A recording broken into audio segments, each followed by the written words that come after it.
এখন আমরা বেরিয়ে পড়েছি মন্দিরে ঢোকার আগে যে দোকানগুলো ছিল সেই দোকানগুলো দেখার জন্য আর কিছু কেনাকাটা করার জন্য। বাড়িতে তো কিছু স্মৃতি হিসাবে নিয়ে যেতে হবে। আর এই বাজারের ভেতরে ঢুকতেই আমার চোখে পড়লো এই আকাশি কালারের রাধাকৃষ্ণর পিকচারগুলো।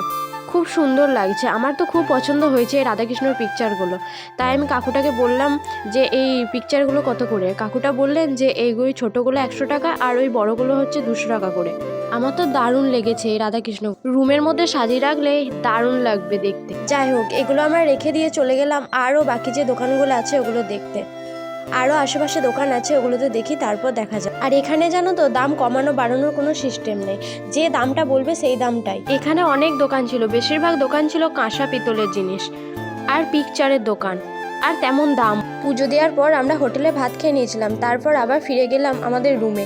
সেখানে একটু জিরিয়ে নেওয়ার পর আর চা খাওয়ার পর সন্ধ্যে 6টা নাগাদ আমরা বেরিয়ে পড়লাম এই মেলাতে ঘোরাঘুরি করার জন্য। এটা মেলাই বলা যেতে পারে, পুরো মেলার মতনই, কিন্তু দোকান আর তেমন ভিড়ও।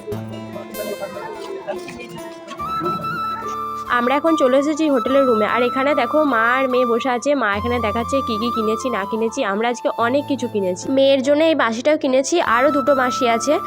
আর এখানে দেখো এই দুটো পিকচার কিনেছি, আর এই নিচে আছে রাধাকৃষ্ণ সেই পিকচারটা। আর আমার মেয়ের হাতে যে বাঁশিটা আছে ওটা আরও দুটো বাঁশি কিনেছি, একটা আমার ভাগনার জন্য আর একটা আমার ভাইপোর জন্য। আর দেখো এই ব্যাগটা আমি নিয়েছি। এই রকম ব্যাগ আমার অনেক দিন ধরে নেওয়ার শখ ছিল, আমার এসবই ব্যাগ বেশি পছন্দ। আমার দুটো ব্যাগ আছে, আবার এই ব্যাগটাও নিলাম, ওর স্মৃতি হিসাবে নিয়ে যাচ্ছি। আমার এরকম ব্যাগ এক সাইডে নিতে খুবই ভালো লাগে।